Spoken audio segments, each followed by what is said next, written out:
Akkam jirtan kabajamtoota dhaggeeffattootaa fi daawwattoota maatii reediyoo Dhaamsaa. Nagaan Rabbii guddaa bakka jirtanitti isiniif haa baay'atu isiniin jecha har'aan tana seenaa nama beekamaa tokko nama bu'aa bahiin hedduun isa mudatanii garuu kaayyoo isaarraa osoo abdiin kutiin kaayyoo isaa galmaan ga'ee dabre tokko isiniif dhiyeessuuf hin deema.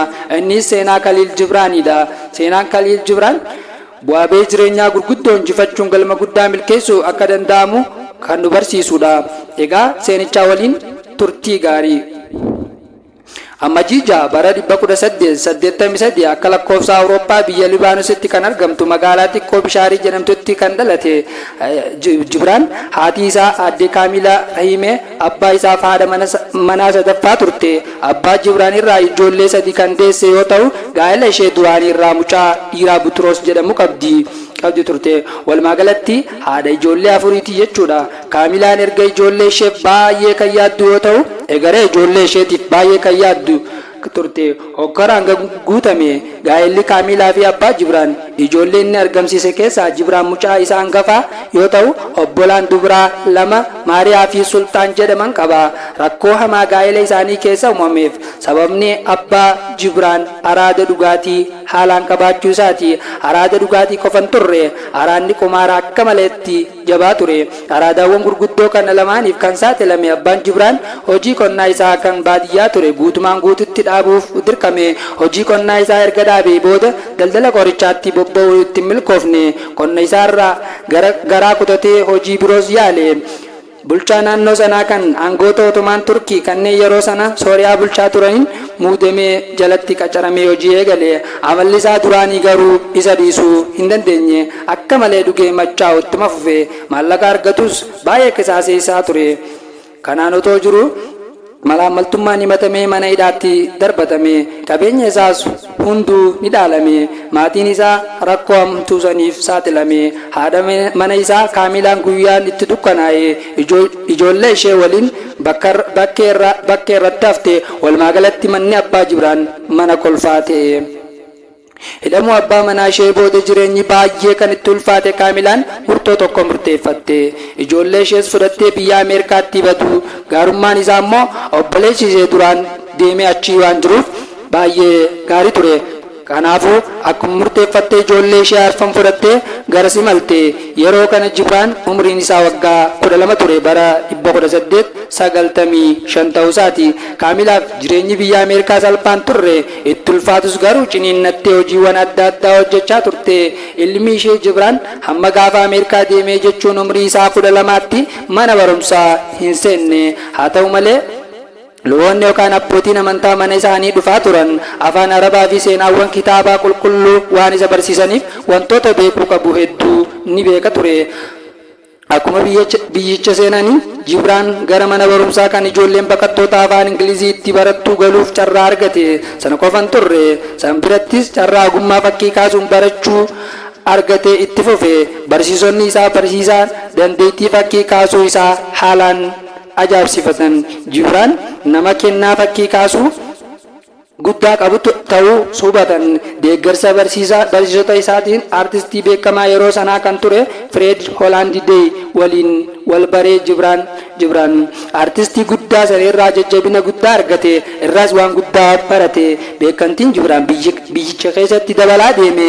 Yeroo gabaabatti baay'ee beekame. Sun garuu haadha isaa Kaamilaa fi obboleettii isaa hangafaa Buturoosiin hin gammachiifne. Sababni isaas ilmi isaanii akka naariifatee aartii addunyaa lixaatti maxxanuun isaa aadaa fi duudhaa biyya ofii isaa akka dagachiisaa kan jedhu ture. Sodaa qaban kanarraa kan ka'e mari'atanii murtoo tokko murteessan. Gara Beerut deemee achitti barnoota isaa akka hordofuuf. Umrii isaa waggaa 15tti gara Beerutti imaluun barnoota isaa kan itti fufe yoo ta'u yeroo achi baratus hiriyoota isaa waliin ta'uun garee barruulee qopheessuu hundeessee ogbarruun irratti haalaan nama hojjechaa ture. Kaliil Jibraan umrii isaa waggaa 19tti ture. Deebi'ee gara Ameerikaa kan deeme yoo achi ga'u garuu carraa gaariin isa mudanne. Obboleettii isaa kan inni baay'ee jaalatu Sultaanaan umrii ishee waggaa 14tti Ameerikaatti deebuu isaa 7 dura dhibeetii biin jalaa boqotte. Gaddaadhaa keessa seene. Gaddi isaas sanaan hin dhaabbanne suntee waggaa tokko booda immoo obboleessa isaa hangafaa kan ture Buxroosii fi harmee isaa Kaamilaa du'aan of biraa dhabe. Obboleettii isaa tokkittii Maariyaanaa qofaa waliin hafe. Gaddi isaas ittuma hammaate. Maariyaanaan mana hodhaa uffataatti qaccaramtee hojjechuun ofii ishee fi obboleessa ishee Jibraaniin deeggarti turte. Hojii guyyuu hojjechuun maallaqa walitti qabachuu kana maleeffate dhalattoonni biyya Jibraan garuu aartii isaa hin jaallannee fi ittumayyuu maal godhanii hamachuutti gattaan kan ta'u ta'ee Jibraan garuu abdiin kutanne gargaarsa firootaa dhabuun booda isan deebifne kutannoo fi onnannaan guddaan gara kaayyoo isaatti mala isaa itti fufe. Bu'aa bahii ulfaataa keessa darbee bara 1904tti akka lakkoofsa Awurooppaa umrii isaa waggaa 20 takkatti agarsiisa fakkiilee The Studio keessatti dhiyeessuu danda'eera. Agarsiisa milkiin goolabamee ture. Namoonni fakkiilee Jibraan daawwatan hundi jechuun ni danda'ama fakkiilee Jibraan hojjete jaalataniiruu fi hamilee fi jajjabinaas kennaniiruu fi carraawwan gaggaarii agarsiisni fakkiilee sun Jibraaniif fidee dhufe keessaa tokko Meerii Elsaabeet Haskeel waliin wal baruu isaa ture. Hariiroo Jibraan dubree kanaa waliin qabaachaa ture hagas mara ifa ta'uu baatullee isheen garuu haga dhuma jireenya isaatti hiriyaa isaa dhugaa turte.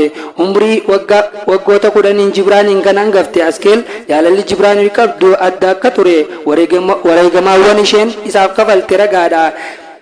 Garaa ishee irraa ture kan isa jaallattu hojii isaas akkasuma kana irraa kan ka'e hojiiwwan Jibraan hojjechaa ture hundatti isa cinaa turte. Ijoo milkaa'ina Jibraan turte yoo jenne soban ta'u. Deeggarsi Haskeel isaaf goote hedduu ture. Maallaqa isheen deeggaruurraa eegalee barreeffamoota inni afaan Ingiliziin barreesse mara haga gulaaluu fi sirreessuutti isa gargaarteetti. Onneewwan lachuu isaanii gad fageenyaan walitti hidhamanii turan. Jaalalli akkanaa jaalala Pilaatoonikii jedhama. Jaalala qulqulluu kan tuttuqaa saalqunnamtiirraa bilisa ta'e. Maarree jaalalli gaffagoo Jibraanii fi Haskeel erga isheen heerumtee addaan hin cinne heeruma ishee boodaas deeggarsa Jibraaniif taasiftu hundaa ittuma fufte. Michummaa isaanii waggoota 28 itti fufe keessatti xalayaalee dhibbootaan lakkaa'amu waliif barreessanii turan. Addunyaanis waa'ee Jibraan haalaan baruu kan danda'e xalayoota sanneen irraa akka ta'e ni himama.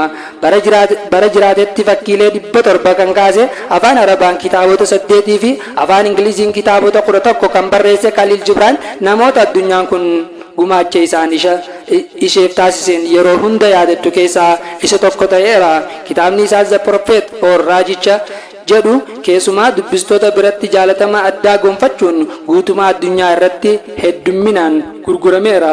Bara 1923tti akka lakkoofsa Awurooppaatti kan maxxanfame kitaabni kun osoo walirraa hin citin waggoota hedduuf jaalatamee gurguramaa ture. Ammallee haalaan dubbifamaa jira. Afaanota 40 olitti hiikameera. Jibraan kitaaba kana caalu barreessuuf hammamuu ifaajuus ittiin milkoofne. Walumaa galatti kitaabni Jibraan jaalatamanii addunyaa kana irratti bal'inaan gurguramuun dorgomaa hin qaban kan Sheekispiirii fi barreessaa Chaayinaa maqaan isaa Teemley jedhamuun ala jechuudha. Ogummaa fakkii kaasuu fi kitaabota ajaa'ibsiisoo barreessuun guutumaa addunyaa irratti beekamtii guddaa kan gonfate Jibraan umrii isaa naannoo 40tti fayyaa dhabaa dhufe. Rakkoolee roogee hedduu qabaniif saaxilame. Rakkoo xiinsammuu fi dhugaatii alkoolii. Kitaaba guddaa tokkotu ana keessa jira kan jedhu Jibraan kitaaba keessa isaa jiru san of keessaa baasee maxxansuuf akka dubartii ulfaa ciniinsifatus akka hin dandeenye hima. Sun immoo rakkoo xiinsammuuf isa saaxilee san irraanfachuuf jecha kutaa jireenya isaa cufee araqee Libaanus kan arak jedhamu akka malee dhuguu eegale. Sun immoo fayyummaa isaa ittuma balaarra buuse. Ebla 10 bara 1930 akka lakkoofsa Awurooppaatti Niiwuorkitti kan argamu hospitaala qulqulluu Veensitii jedhamutti hafuura isaa isa dhuma baafachuun al tokkoo fi isa dhuma addunyaa kanarraa boqote.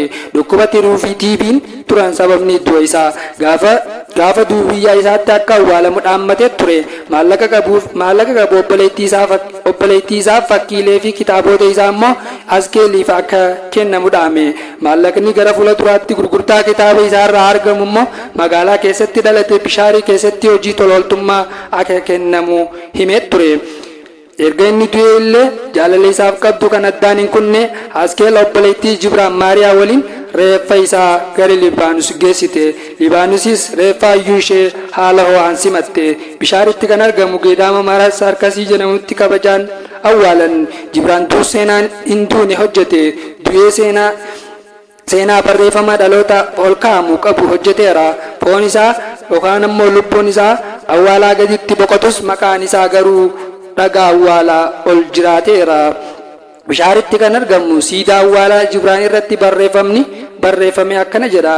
Jechoonni ani arguu fedhu kunoo awwaala koo irratti barreeffamee jiru. Akkuma kee anis jiraataadha. Kanaaf si bira dhaabbadheen jira. Ija kee guduunfadhuuti naannoo kee ilaali. Of fuulduratti na agartaa kan jedhutu barreeffame. Mudannoowwan qalii Jibraan keessaa tokko kunooti. Halkan yeroo cabbiin bu'u hirriiba irraa dammaqa. Maarree gaaf tokko halkan sa'a 9tti cabbiin bu'uu jalqabnaan hirriiba mi'ooftuu keessaa dammaqee magaalaa Niiyorkii jiraataa ture yeroo sanitti jechuudha. Gidduu sana kitaaba isaa kan The Earth of Gods jedhamu barreessaa ture. Hirriiba irraa akkuma dammaqeen dabtara yaadannoo isaa qabatee manaa ba'e. Paarkii giddugala Niiyorkii Seentiraal Paarkii jedhamu keessa deeme. Kitaaba isaa barreessuu itti fufe. Otoo barreessaa jiru poolisiin furdaan tokko dhufee isa cinaa dhaabbate. Asii maal hojjette ja'anii barreessaan jira ja'anii Jibraan ati nama lammii Ingiliziidhaa jeeni lakkii jee deebisaafi lammii Faransaayiree lakkii jee deebisaafi lammii isaa tireetii jee gaafata poolisicha kun jechuudha. Lammii Libaanus jeeni. Libaanus akkana taanaan barreessaa lammii Libaanus kan kalii Jibraan jedhamu sana hin wallaaltu jechuudha jee gaafata. Eeyyeen nan beeka maalii jedhee ajaa'ibsifate Jibraan.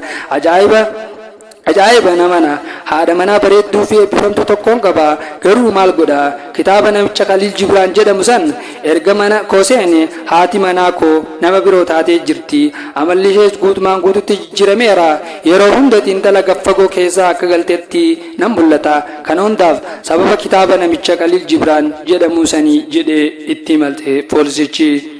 Kun seenaa Kaliil Jibraan baay'ee gabaabbatee yoo isiniif dhiyaatu gaafiin ka'uu malu. As keessatti wantoonni nuuf barbaachisaa ta'an baay'een osoo nu harka jiranu kaayyoo keenya san galmaan ga'uudhaaf gufuulee of duratti sodaannee osoo galmaan hin ga'in kan hafnee jirrudha. Kitaabota si keessa jiran wantoota saba kanaaf ta'anii fi akkasumas wantoota seenaan si yaadattu tokko hojjechuuf hiree qabda. Kanaaf murteessiitii gara fuulduraatti deemiin dhaamsa qophii kanaati.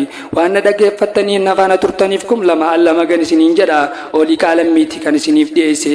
Kanaafuu warreen chaanaalii keenyaaf haaraa taatan marti keessanuu chaanaala keenya saabskiraayib nu godha. Warreen miseensa taatanii jirtan akkasumas warreen yeroo yerootti hordofaa jirtan viidiyoo kana laayik godhaadhaa, sheer godhaadhaa akkasumas koomentii nurraa hin qusatinaa jedha. Galatooma ulfaadhaa isiniin jaaladha.